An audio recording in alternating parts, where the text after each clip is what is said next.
tarde, boa noite. Foi com um imenso prazer que recebemos o convite de participar dos 119 anos da Casa de Luz e Amor, e essa participação nós faremos através de um estudo que nos foi pedido, em tema livre. Escolhemos do livro Evangelho segundo o Espiritismo, capítulo 16, Não se pode servir a Deus e a Mamon, no item Desigualdade das riquezas. Vamos inicialmente pedir aos nossos guias protetores que possamos ser orientados nesse estudo para que tenhamos o proveito maior a tirar dessa lição que Kardec nos traz através da codificação. Pedimos ao nosso Pai Maior, pedimos ao nosso Mestre Jesus que a paz e a luz se faça presente sempre em nossos corações, neste mundo tão atribulado que nós estamos vivendo, não é? Bem, o nosso planeta ele está passando por um período extremamente conturbado.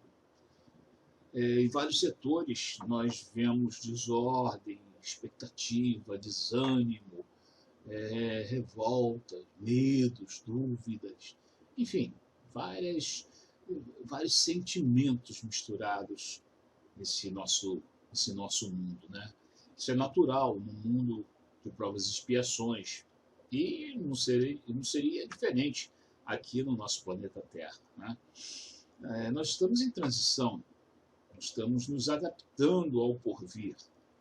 O que nos espera depende unicamente e exclusivamente de nós, ou melhor, de cada um de nós. Nós precisamos nos melhorar para que o planeta mesmo melhore. A cadência do tempo e da obra da criação, ela é ininterrupta. Nós temos que acompanhá-la, nós temos que evoluir, sair da nossa situação íntima de provas e expiações e contribuir para que outros também o façam. Caso contrário, nós estaremos engrossando as fileiras daqueles que não atingirão a meta de passar para um mundo de regeneração. Nós ficaremos entre os que Jesus nos ensinou, Jesus nos disse, né, que serão lançados às trevas exteriores, onde haverá o ranger de dentes. Evidentemente, é figurativo, né, mas é verdadeiro. É importante a transformação íntima para que nós possamos estar entre os mansos que herdarão a terra, como o Mestre prometeu para a gente. Bem, nós jamais podemos blasfemar. Nós temos que admitir que Deus, nosso Pai Maior, ele é soberanamente justo e bom.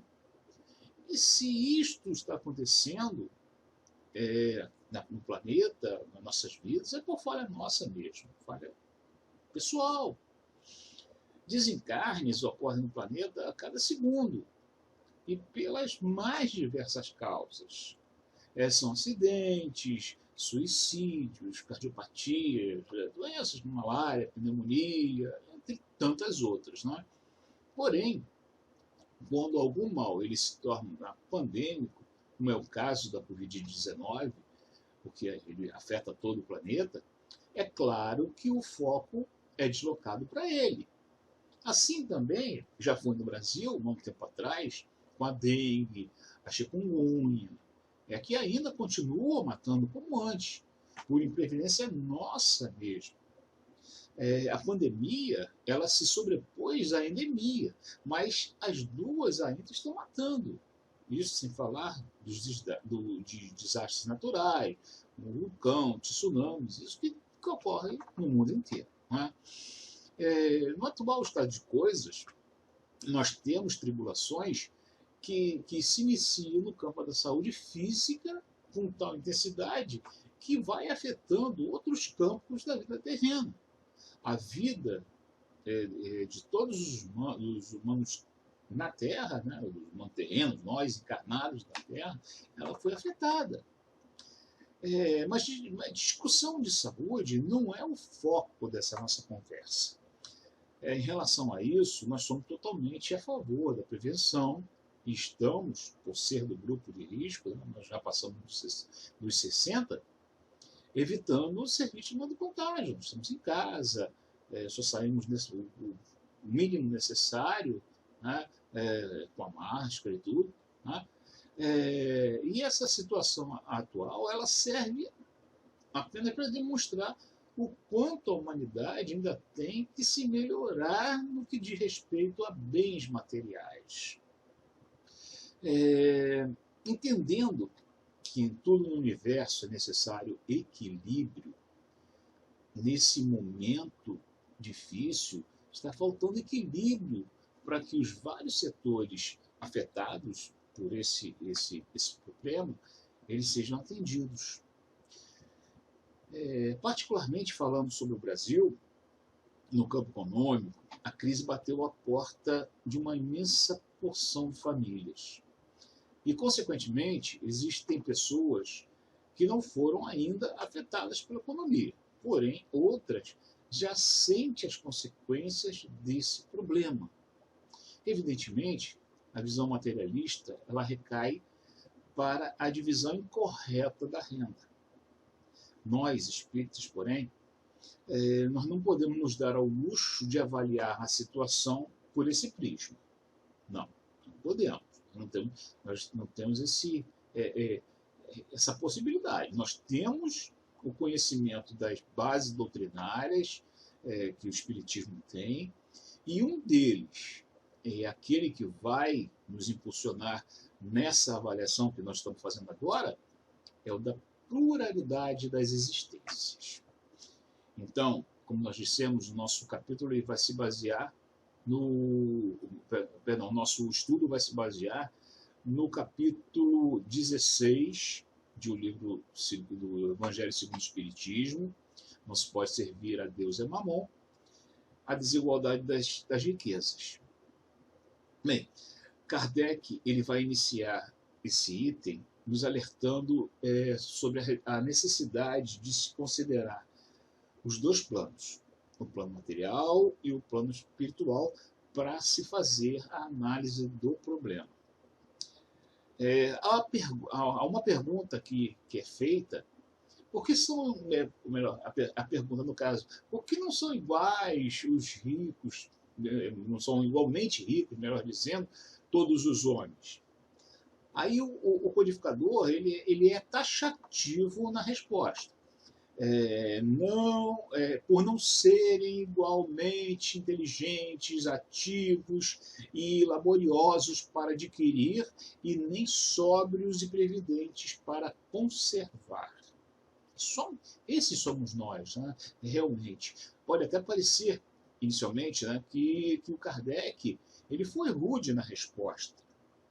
Porém, quando a gente vai analisar essa resposta, nós vemos que a humanidade, lá da época de Kardec, ela não está muito diferente da de hoje, não. Mas ainda continuamos muito nisso, apesar de passados aí mais de 150 anos. Kardec não falou nenhum absurdo. Os homens não são iguais aos seres humanos na condição de residente de um planeta como o nosso. Ainda somos falhos em muitos pontos. E dentro do intervalo entre o mais evoluído, espírito encarnado da Terra, e o menos evoluído, espírito encarnado na Terra, existem muitas diferenças. Portanto, cada um usaria, se fosse pego toda a renda do mundo inteiro e dividido exatamente e de uma forma igual para todos no planeta Terra, todos encarnados no planeta Terra, se cada um recebesse esse seu quinhão, com certeza, em pouco tempo, já haveria uma uma desigualdade de riqueza entre essas pessoas, entre nós. Porque cada um iria usar de uma forma diferente. Os imprevidentes iriam, com certeza, ficar com menos, os mais previdentes com mais, e assim por diante. E aí vem a pergunta, nós vamos questionar o quê? Deus está sendo justo, permitindo que algumas pessoas sejam ricas e outras pobres? Não. Maior evidência da justiça de Deus a gente não podia ter justamente com essa divisão. Por quê? Ele nos dá a oportunidade a todos, através do livre-arbítrio, de escolher o caminho que a gente vai trilhar. E a prova da riqueza e a prova da pobreza são as mais evidentes para essa assertiva, desde que se efetua pela visão reencarnacionista. Se nós formos ver o passar do tempo, o passar das vidas sucessivas nas encarnações, nós vemos aí a justiça de Deus se efetuando, de acordo com a atitude de cada um ao longo desse tempo. As provas da riqueza e da pobreza, elas são duras realmente. Mas a justiça divina coloca no nosso caminho, para a gente para haver um testemunho. Qual o testemunho? A caridade na riqueza e a humildade na pobreza. E nas duas também, nós vamos estar testando também a prova de orgulho e vaidade. Porque, claro, existem ricos humildes, né? E existem pobres vaidosos. Existem. Nós sabemos que tem. Então, essas duas provas estão sempre sendo testadas ao longo do tempo. Um outro fator que nós, espíritas, nós não podemos deixar de levar em conta é a lei de reação, de ação e reação. Né? Estamos falando. O mau uso dos bens materiais em uma determinada encarnação, além das consequências do sentimento de culpa que nós vamos ter quando regressamos ao plano espiritual, ela vai acarretar a necessidade de quê? De arrependimento e de expiação. Primeiro, o arrependimento. Primeiro, temos que nos arrepender. Porém, há a necessidade que nós entendamos passando por determinadas situações para realmente entendermos. Não é só, eu acho, não, nós vamos passar. Se nós vamos fazer alguém, ou fazer alguém, né, sentir uma determinada coisa, nada mais justo, olha a justiça de Deus, nada mais justo que nós passarmos por aquela prova, né, aquela expiação, no caso, para entendermos realmente o que é aquilo.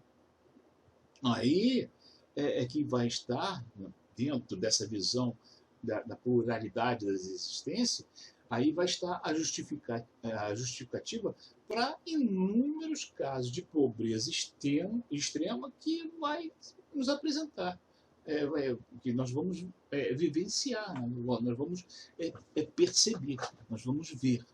Bem, a gente não pode esquecer que os bens que a gente vai levar para a verdadeira vida, para a vida espiritual, eles não são os bens temporais, não são os bens passageiros aqui da Terra. Quando a gente fecha os olhos do corpo físico, tudo aquilo que nos foi emprestado por Deus para a gente viver aqui na Terra, o que é necessário, claro, com essa vida, assim, a vida atual, né, daquela encarnação, se encerra, esses bens, tudo aquilo vai ficar na terra. Nós não vamos levar nada. O que nós vamos levar é o que nós temos dentro de nós. Realmente, a gente sabe que é incontestável a necessidade de bens materiais para a gente permanecer na vida material. O que nós não podemos admitir, com o risco de estar traindo o legado do Cristo de fora da caridade não há salvação, é o abuso e a avareza na utilização dos meios que Deus nos oferta naquela encarnação. Os meios que Deus proporciona a gente para passar pela vida, para poder cumprir, evoluir, cumprir aquela meta. Né? No planeta Terra, a gente sabe que é grande a desigualdade das riquezas. Particularmente no nosso país, esse mal está num nível extremamente alto, a gente sabe disso.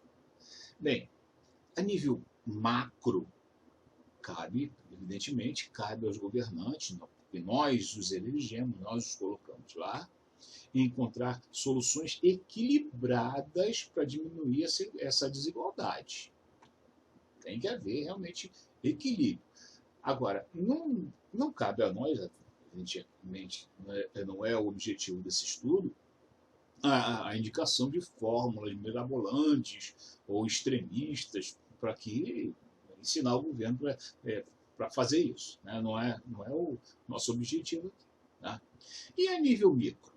A nível micro, cabe a nós tentar mitigar, né, o sofrimento alheio.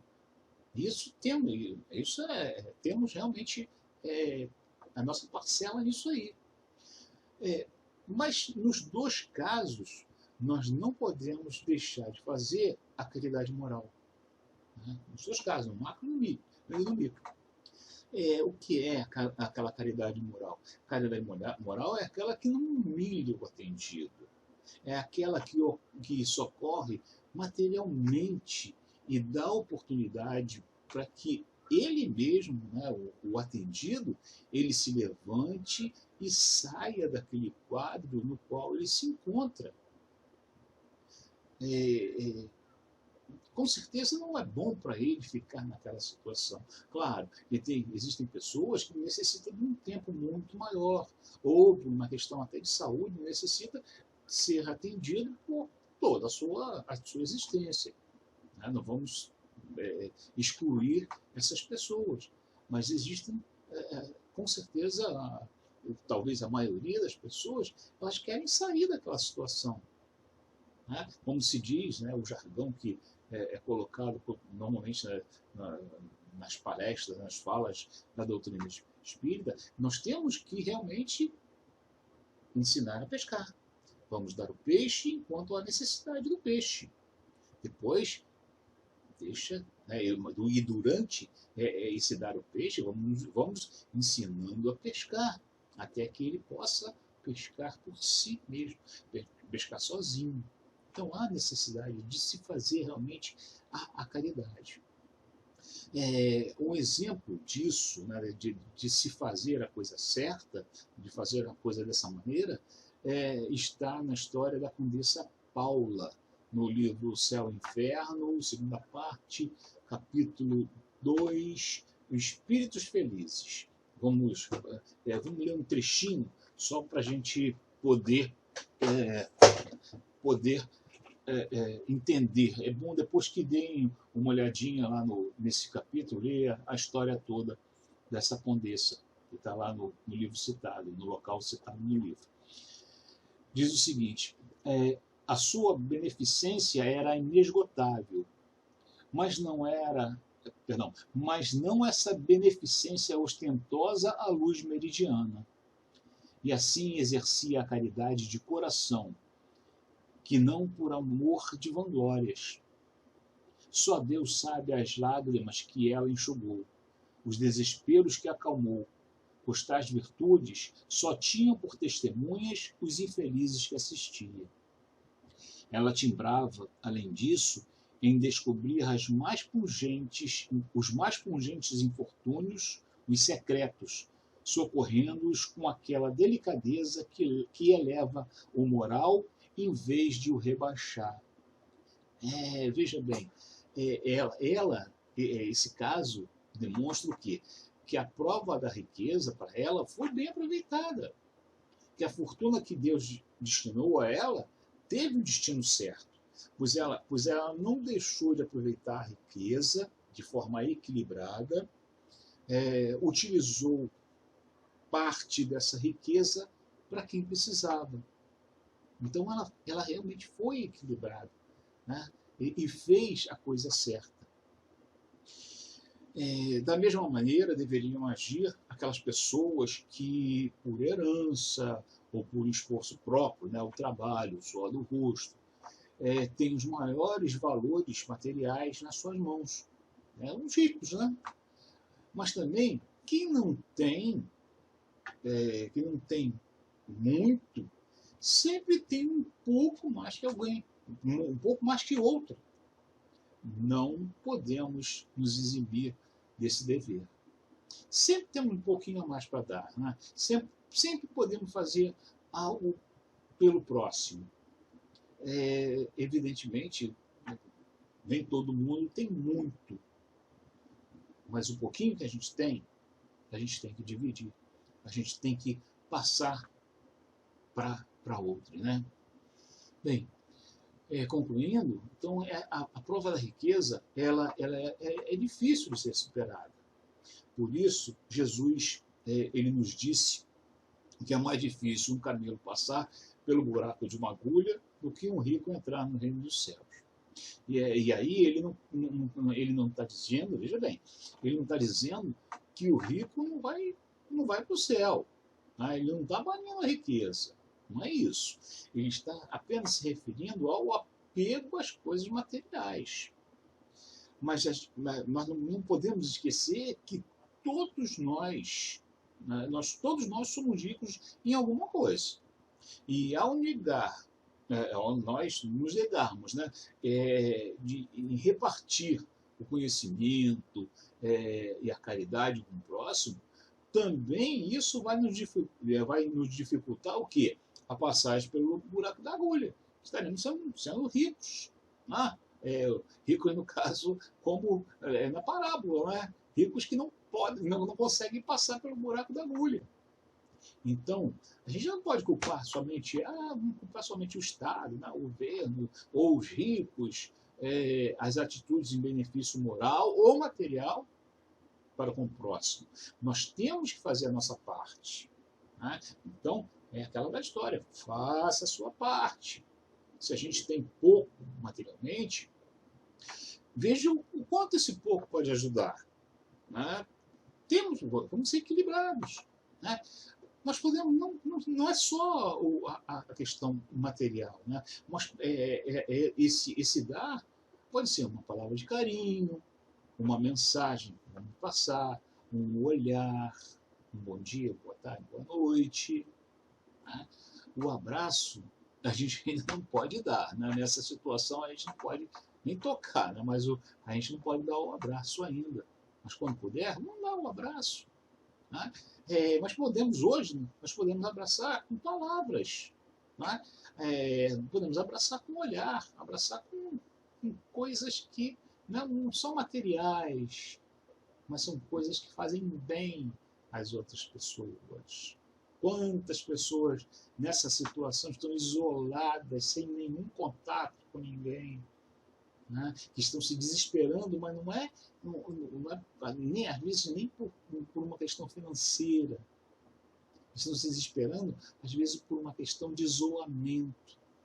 Né? Podemos fazer alguma coisa, podemos tentar alguma coisa.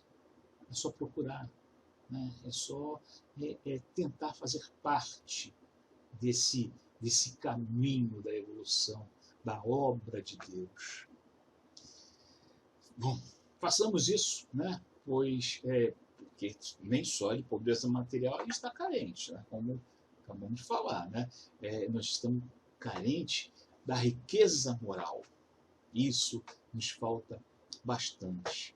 Né? Essa riqueza moral que nos faz evoluir, nos faz andar para frente.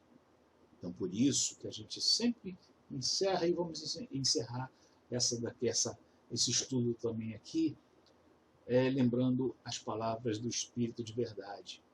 Espírita, amai-vos.